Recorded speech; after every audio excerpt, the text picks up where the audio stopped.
It's 2 a.m., and the silence of the night feels almost suffocating. Suddenly, a sharp knock echoes through the hallway. You freeze, heart racing. You approach the door, cautiously peering through the peephole, but no one is there. What do you do? Do you open the door or let the mystery linger in the darkness? Because sometimes, opening the door is the worst decision you could ever make. Stay with me as I take you through a story so chilling, you'll never look at your front door the same way again. By the end of this video, you'll question every knock in the night. Welcome to Mr. Creep's Nightmares, the home of spine-tingling sagas that'll keep you up at night.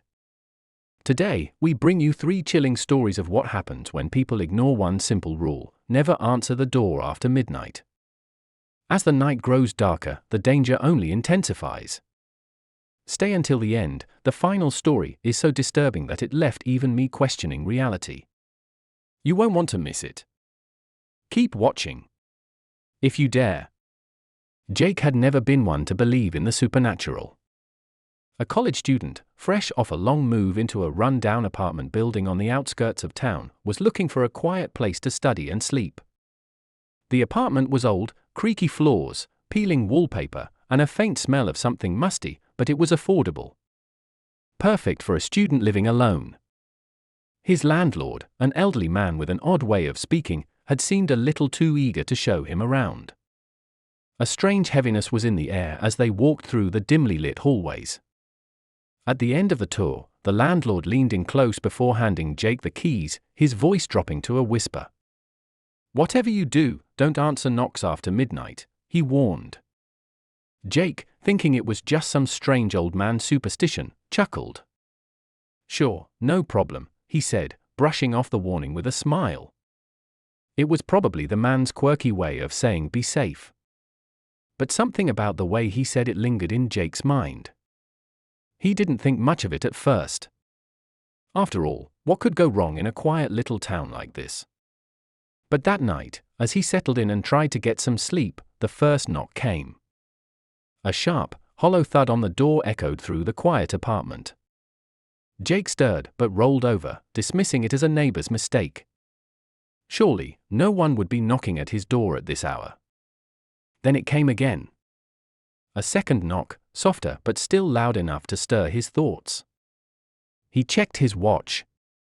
12:03 a.m. He furrowed his brow. That was odd. It wasn't a prank, was it? He shrugged it off and went back to sleep, deciding it was probably just the wind or the building settling.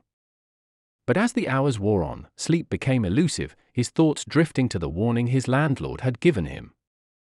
He laughed at the thought, what could be out there that was so dangerous? He couldn't understand it. But the next night, it happened again. And the night after that. At exactly 12:03 a.m., the knocks came. Jake's unease grew with each passing night. It was always the same, 12:03 a.m., a sharp knock on the door. And each time, there was no one there. Just an empty hallway. The air seemed colder, but he figured it was just his wild imagination. On the 4th night, something changed. Jake had had enough of the mysterious knocking. He needed to prove to himself that there was nothing to fear. Armed with only his phone and a sense of bravado, he set up a camera by the door aimed directly at the peephole. He wasn't sure what he was expecting to find, maybe some prankster in a mask or just the usual empty hall. But he didn't expect what happened when he played back the footage the next morning. The first knock came as usual at 12:03 a.m. Jake watched as the camera captured the hallway in perfect clarity. There was no sign of anyone walking by. The second knock came shortly after, and this time, something was different. A tall, shadowy figure appeared in the darkness just beyond the edge of the light. It stood perfectly still, unmoving, its shape obscured by the blackness of the hallway. Jake's blood ran cold. Something was unsettling about the figure, it didn't seem human. The longer he stared at the footage, the more he realized how still the figure was. It wasn't just standing, it seemed like it was waiting. For what, exactly? Jake couldn't shake the feeling that something darker was lurking in the shadows, just beyond the light. He tried to rationalize it. Maybe it was a trick of the camera. Maybe it was just someone who passed by and stood still for a moment. But the unease gnawed at him, and he couldn't bring himself to delete the footage. A week later, the knocking started again, this time louder, more insistent. Jake couldn't stand it anymore.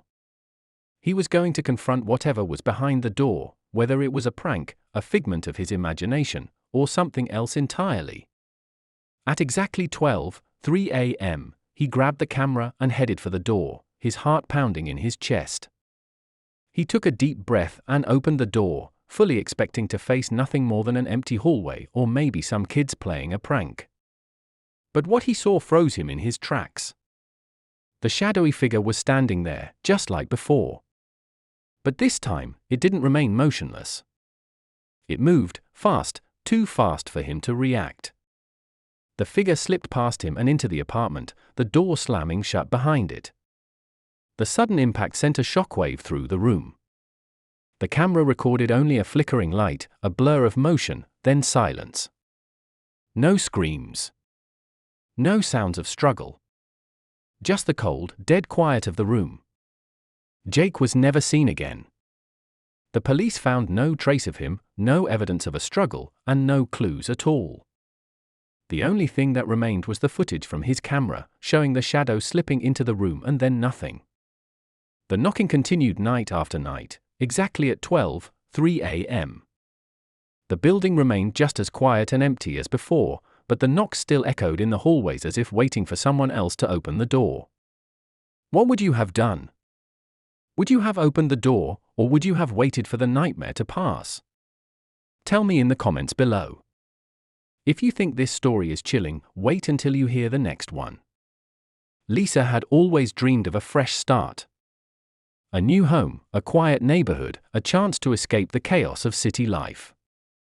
It seemed perfect when she and her young daughter, Mia, found an old house on the edge of town. The price was right, the space was more than enough, and the neighbors seemed friendly enough, although there was a certain heaviness to the air, a feeling that didn't quite sit right. The previous owner, an elderly woman, had come by to drop off the house keys. Before leaving, she hesitated at the door, her frail hands clutching the edge of the frame. "Listen to me, dear," she said, her voice low and urgent. "If someone knocks at midnight asking for Ava, do not answer the door. Do you understand?" Lisa smiled politely, thinking it was some strange superstition, maybe a local legend she'd never heard of. She reassured the woman, who then left with a look of deep concern. But Lisa had heard similar warnings in passing. Old towns had their ghost stories, after all. She didn't give it much thought. It was just an old house. Nothing more. That night, after Mia fell asleep, Lisa sat in the living room, sipping her tea and glancing around the room. The creaking of the floorboard seemed almost too loud in the silence. She shook it off, telling herself it was just an old house settling. Nothing more. The first knock came exactly 1 week after they moved in. It was just after midnight. Lisa had just finished tidying up the kitchen when she heard the soft rapping sound at the door. At first, she thought it was a mistake, maybe someone in the neighborhood, but then she remembered the warning. Her heart skipped a beat. She told herself it was nothing, just some kids playing tricks. But the knock came again, louder this time. Then, the voice. A soft, pleading whisper. "Please, I need to see Ava." The voice was weak, desperate, but familiar in an unsettling way. Lisa's pulse quickened, and without thinking, she moved toward the door. She peered through the peephole, but there was no one standing there. The only thing visible was the darkness of the night. A cold breeze swept through the cracks in the door. Lisa felt a chill run down her spine. She opened the door slightly, but there was no one there. Just the silence of the night. Her breath fogged up in the air, and she stepped outside to check the porch. But there was nothing, except for a faint trail of wet footprints leading off into the yard. They stopped just past the edge of the porch, disappearing into the night. Lisa stood frozen for a moment, the hair on the back of her neck standing up. She shut the door quickly, locking it behind her. She tried to reason with herself. It was probably just a neighbor playing a prank.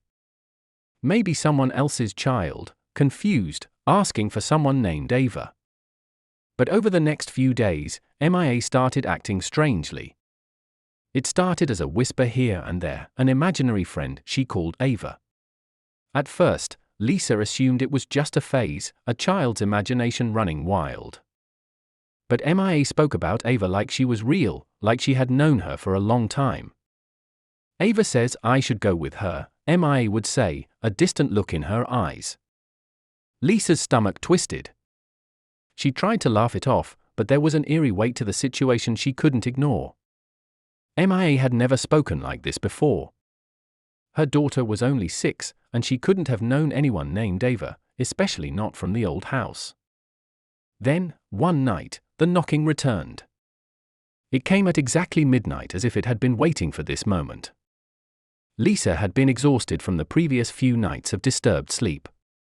She had stayed up late, trying to calm MIA down, trying to dismiss the strange things happening around them. She had heard the stories, but she had convinced herself there was no way something like that could be real. But when MIA sleepwalked that night, Lisa's entire world shattered. It was just past midnight when Lisa woke to the sound of soft shuffling footsteps. She rushed to Mia's room, finding her daughter standing by the front door, her tiny hand on the doorknob. Lisa's heart pounded in her chest as she rushed forward to stop her. MIA, no, she called, but her daughter didn't respond. She was staring blankly ahead, as if something had taken hold of her. Lisa grabbed her, pulling her back from the door.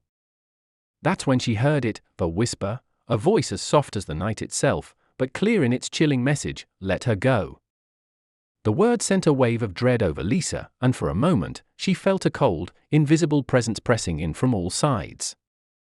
She shuddered and tightened her grip on MIA, pulling her back to her room.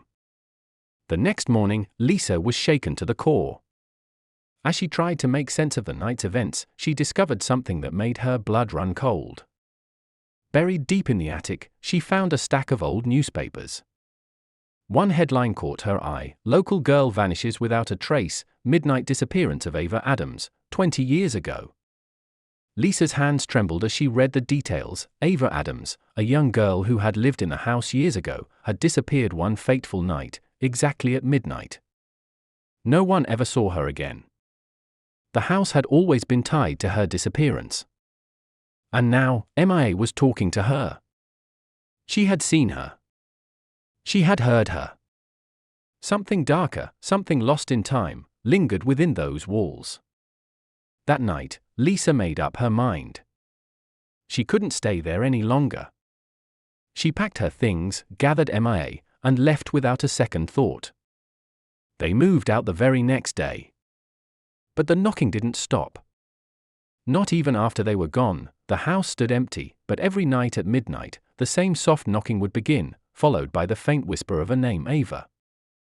The new family that moved in soon found the same strange happenings, their lives overtaken by the same unsettling events.